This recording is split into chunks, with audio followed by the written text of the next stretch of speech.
నమస్తే. తెలంగాణలో బీఆర్ఎస్ నాయకులు అధికారాన్ని అడ్డుపెట్టుకొని అడ్డగోలుగా వ్యవహరించారు. మనం ఈ 9.5 ఏళ్లలో ఏ విషయాలు కూడా బయటపడలేదు. కానీ తెలంగాణలో ప్రభుత్వం మారిన తర్వాత ఒక్కొక్కటిగా వెలుగు చూస్తున్నాయి బీఆర్ఎస్ నేతల ఆగడాలు, అక్రమాలు, అవినీతి.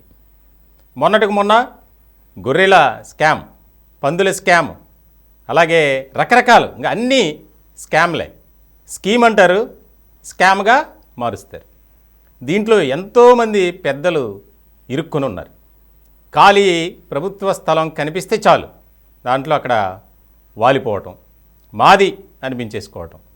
దానికి రెవెన్యూ అధికారులు, పోలీసులు అందరినీ కూడా బాధ్యులుగా చేయటం గులాబీ నేతలకు పరిపాటిగా మారిపోయింది. ఇలాంటి క్రమంలో మరొక అక్రమం బయటపడింది. వరంగల్ జిల్లాలో బీఆర్ఎస్ నాయకుడు ఒకరు చిట్టీల పేరుతో నిలువు దోపిడీ, అంటే ఇక కుచ్చు టోపీ పెట్టేశాడండి. ఎంతో కాలం నుంచి ఆయన చేసేటువంటి అరాచకాలకి ఎక్కడా కూడా హద్దనేది లేకుండా పోయింది. ఇలాంటి క్రమంలో చాలామంది బాధితులు పోలీస్ స్టేషన్ల చుట్టూ తిరిగారు. అలాగే కొంతమంది గులాబీ నేతలు పెద్దలకు కూడా చెప్పారు. మరి అధికారంలో ఉన్నదే తమ పార్టీ, ఏం చేయలేనటువంటి పరిస్థితి. ఇట్లాంటి సందర్భంలో చాలా కీలకంగా మారింది. కొంతమంది ముఖ్యమంత్రి రేవంత్ రెడ్డి గారి దగ్గరికి వెళ్ళి మేము ఇలా మోసపోయాం సార్ అని చెప్పి వారి యొక్క గోడునంతా విన్నవించుకున్నారట. దానికి సంబంధించి చాలా సీరియస్గా తీసుకొని అసలు ఏంటి ఈ వచ్చినటువంటి ఆరోపణలపై విచారణ చేయండి అని. ఇతను ఎవరు? బాలిన సురేష్, వరంగల్ మున్సిపాలిటీలో 26వ డివిజన్ కార్పొరేటర్, బీఆర్ఎస్ పార్టీకి చెందినటువంటి నేత. కార్పొరేటరే కానీ మనోడి దగ్గర ఉన్నటువంటి వేషాలు ఎమ్మెల్యే, మంత్రి స్థాయిలో ఏ రకంగా ఉంటుందో ఆ రకంగా అధికార దర్పం అనేది కనిపిస్తుంది. ఇట్లా చిట్టీల పేరుతో కోట్లాది రూపాయలు వసూలు చేశాడు. దాదాపు 10 కోట్ల వరకు వసూలు చేశాడు.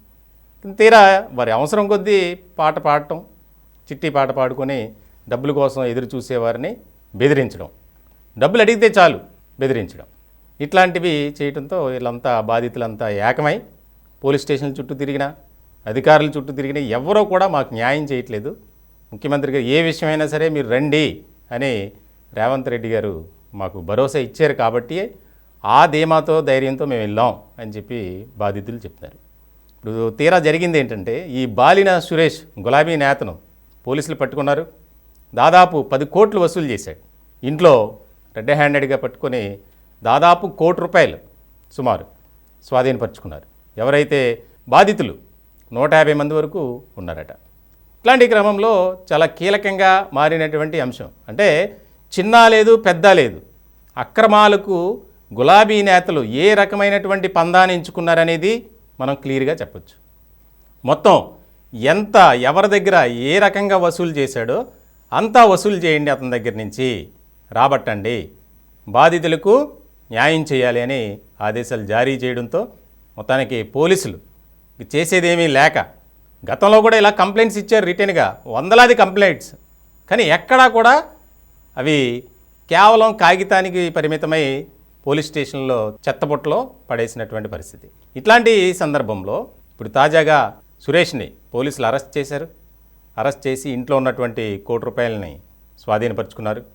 మొత్తం వారికి సంబంధించినటువంటి బ్యాంక్ అకౌంట్స్ అన్నిటిని చెక్ చేసే పనిలో పోలీసులు నిమగ్నమయ్యారు. మొత్తానికి ఎంతమంది ఉన్నారో బాధితులందరి వివరాలు సేకరించి ఎవరెవరు ఎంత కట్టారో వారందరికీ డబ్బులు ఇప్పించాలి అనేది ఇక్కడ కాన్సెప్ట్గా పెట్టుకున్నారు ముఖ్యమంత్రి రేవంత్ రెడ్డి.